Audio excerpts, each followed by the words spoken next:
Olá, pessoal. Eu sou o professor Fernando Santana e vou trabalhar com vocês a disciplina de Tecnologias da Informação e Comunicação no curso técnico de Agente de Inclusão Digital em Centros Públicos de Acesso à Internet do programa Novos Caminhos do Instituto Federal do Piauí. Roteiro da aula. Nesta aula, nós vamos ver conhecimentos básicos de tecnologia da informação e comunicação, as TICs, e suas aplicações no nosso cotidiano. Também vamos ver os principais componentes de um computador, suas funcionalidades e aplicações. Ciência. Ciência é o conhecimento atento e aprofundado de alguma coisa. Já a tecnologia é o produto da ação humana advinda da evolução do conhecimento, ou seja, tecnologia é a evolução de uma técnica já existente por meio do aprofundamento do conhecimento vindo da ciência. Tecnologia de informação e comunicação consiste de todos os meios técnicos usados para tratar a informação e auxiliar na comunicação, o que inclui o hardware de computadores, redes de computadores, telemóveis, que são os dispositivos de celular, entre outros. As tecnologias de informação e comunicação estão presentes em nosso cotidiano de várias maneiras.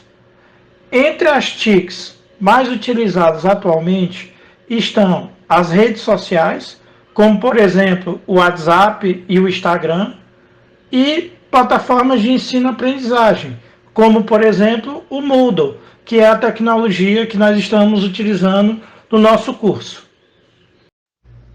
Um conceito interessante que devemos saber é o conceito de processamento de dados.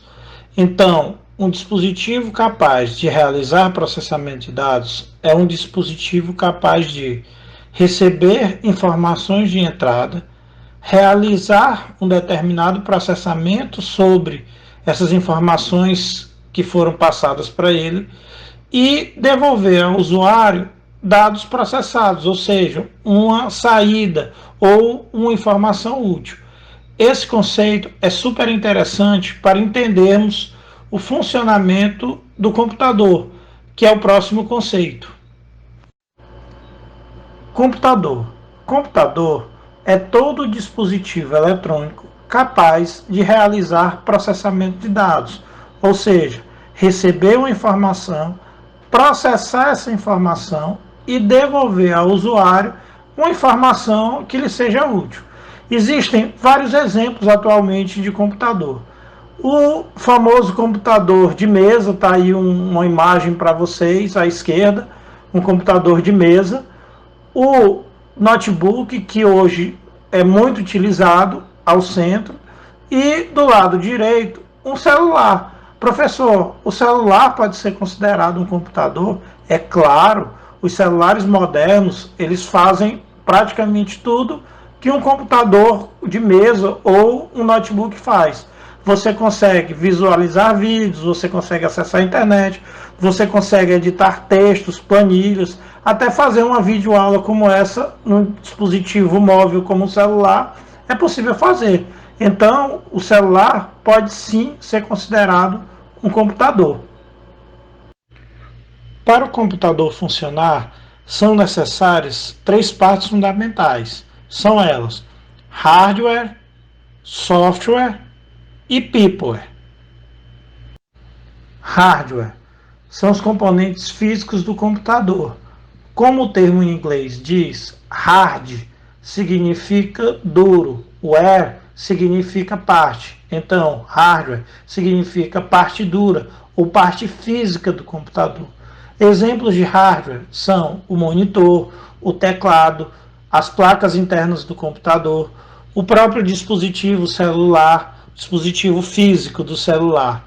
Então, hardware são todas as partes físicas que compõem um computador, seja uma impressora, um mouse, tudo isso que você pode tocar é considerado hardware. Software são os programas de computador, são as instruções fornecidas ao dispositivo físico, ao hardware, para que ele consiga funcionar. Como o termo em inglês diz, software. Soft significa sofisticado, código, instruções. Ware significa partes. São instruções fornecidas ao computador para que ele consiga realizar nossas tarefas. Exemplos de software: o Word, o Chrome, o navegador web, os jogos de videogame ou de computador. Todos esses são exemplos de programas de computador ou softwares de computador.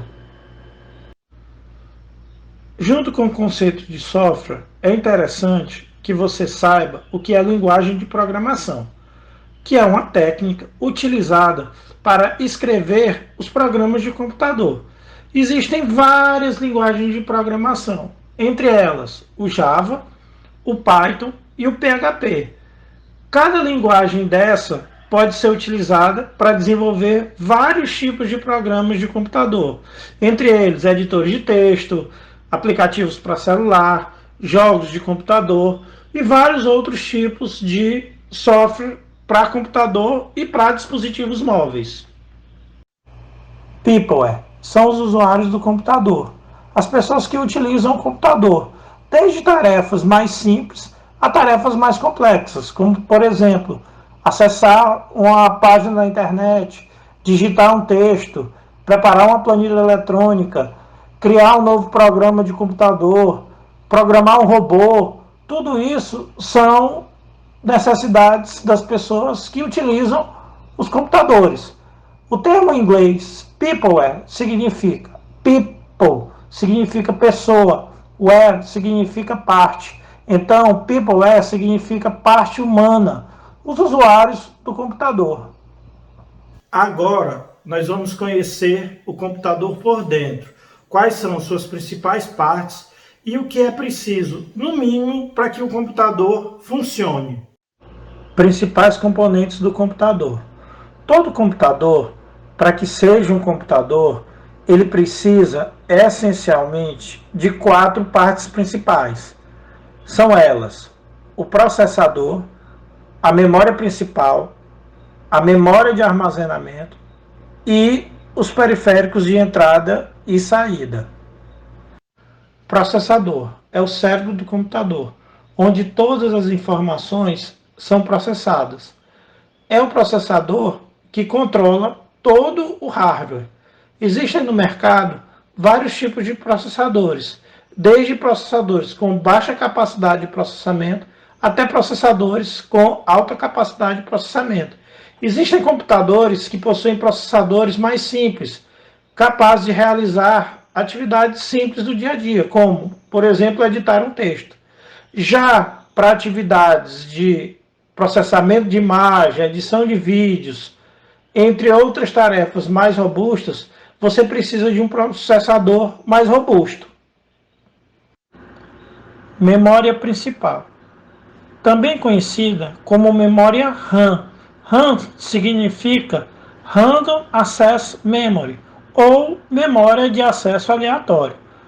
Ela é responsável pela troca de informações entre o processador e os programas que estão armazenados nos dispositivos de armazenamento permanente. A quantidade de memória RAM em um computador influencia na capacidade desse computador de realizar processamento. Quanto maior a memória RAM, mais ágil vai ser o computador. Por quê? Mais informação ele vai conseguir guardar dos programas perto do processador. Memória de armazenamento. Responsável pelo armazenamento definitivo das informações do computador. Ela pode ser de 3 tipos: memória de armazenamento magnética, memória de armazenamento ótica ou memória de armazenamento com memória flash. Memórias de armazenamento magnéticas. Armazenam as informações por meio de dispositivos que utilizam magnetismo. Exemplo, o hard disk, o HD.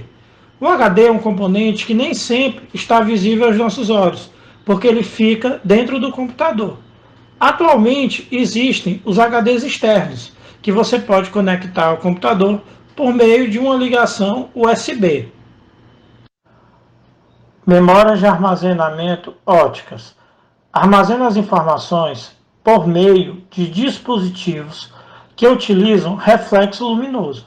Exemplos: o Compact Disc, o CD, o Digital Versatile Disc, o DVD e o Blu-ray. São tecnologias que utilizam reflexo luminoso para armazenar nossas informações. Memórias de armazenamento com memória flash. Armazena as informações por meio de dispositivos que utilizam memória flash.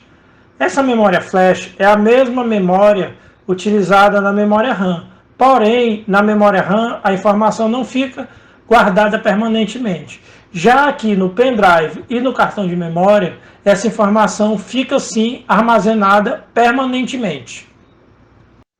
Periféricos de entrada e saída. Eles são os responsáveis pela comunicação entre o usuário e o computador. Podem ser de três tipos: dispositivos somente de entrada, dispositivos somente de saída e dispositivos de entrada e saída. Periféricos de entrada são responsáveis por receber as informações de entrada do usuário. Exemplos: o teclado e o mouse. Outros exemplos de dispositivos de entrada são a câmera fotográfica e o microfone. Todos esses dispositivos capturam informações do mundo real e levam essas informações para dentro do computador. Por isso são chamados de dispositivos de entrada de dados. Periféricos de saída são responsáveis por devolver o resultado do processamento ao usuário do computador. Exemplos: o monitor e a impressora. Outro exemplo de dispositivo de saída é a caixinha de som. Todos eles recolhem internamente o resultado do processamento e transformam aquele resultado em uma saída que o usuário consiga entender. Periféricos de entrada e saída são capazes tanto de receber informações de entrada do usuário, como de devolver as informações processadas. Um exemplo é a tela do smartphone. A tela do smartphone é capaz de receber informações por meio de toques na tela e devolver as informações processadas por meio de imagens, também na tela. Outro dispositivo de entrada e saída são as placas de comunicação sem fio, pois elas enviam informações para a internet e também recebem informações para o computador. Então, são ótimos exemplos também de dispositivos de entrada e saída de dados em um computador.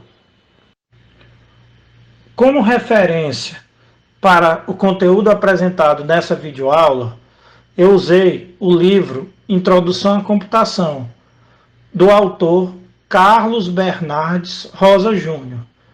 Ele é do Instituto Federal de Minas Gerais, do campus Formiga, e foi produzido no ano de 2011. Bem, pessoal, por hoje é só. Espero que vocês tenham gostado. Até o nosso próximo encontro.